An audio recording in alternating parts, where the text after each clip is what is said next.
Hello, this is Mercury Rises from Clash of Empire, now called Last Land. And here I am in my k415 C-23. It was a captain. It is no longer a captain. The mission has been over for quite some time, but I chose to stay in the kingdom. So I didn't have enough cards or gold cards for ceremony when it comes up in 2 weeks. And so usually in the beginning of the castle, I don't really do ceremony anyway. I just keep on pumping it up and doing what needs to be done in order to give it power. I got really lucky in these gold cards because I kept on getting 10 frags of two of my most important gold heroes, which is Genghis and Joan. So the Caesars are a bit hard to come by, and I recommend using the spirits for Caesar and the universal gold fragments that you can get. So when you do your dailies, if you do every task except for one, you can get a gold fragment every day. And when do event comes, whether you fully play the do event or not, if you do the limited all the way to only one task being left over, you can get a gold frag during that time too. So that basically gives you 35 universal frags, the gold ones, and I recommend putting them on Caesar. As cavalry, I also like to put them on Joan, especially if she's getting kind of close. So here I am, I'm juicing the blue hero frags, we don't need them. And I also do juice a few of the purple, only because in my experience, I have not used those heroes in any way.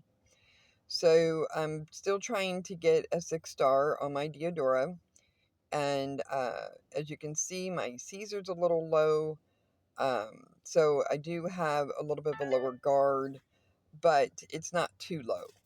So my cavalry health is rather high. It's actually higher than my infantry health.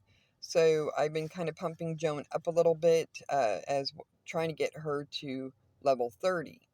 Level 30 will give her cavalry attack, and it'll add the cavalry attack to my castle. So my cavalry attack's a little low. So I would be adding Universal Frag to Caesar and get him another star. But I pretty much do back and forth with Genghis and Caesar, and then Joan, and then Genghis, Caesar, and Joan. Joan can always be 1 star behind. I have had accounts where she's the same as the others.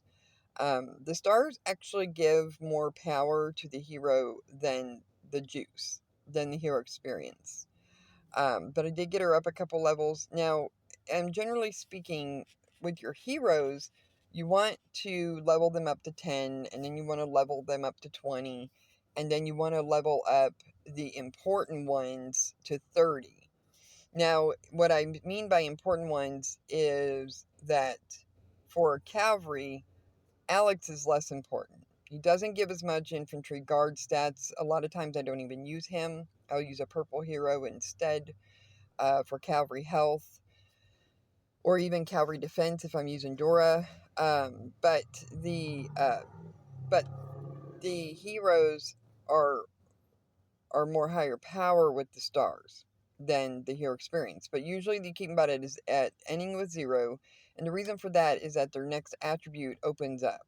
For Archer, I believe it would be Genghis that you would keep at 20 until later. And then you would want him at 30 for Archer attack. Just like I use Joan for cavalry attack. Now with her, I keep her low. Her siege benefits help anyway until I can get her to 30. So some of my heroes will be a little wonky with a 31 here or a 32 there, or even a 41 or a 42. But for the most part, you want to keep them at 10, then you want to keep them at 20, and then you want to have them at 30, and then you can decide where you're wanting to go from there.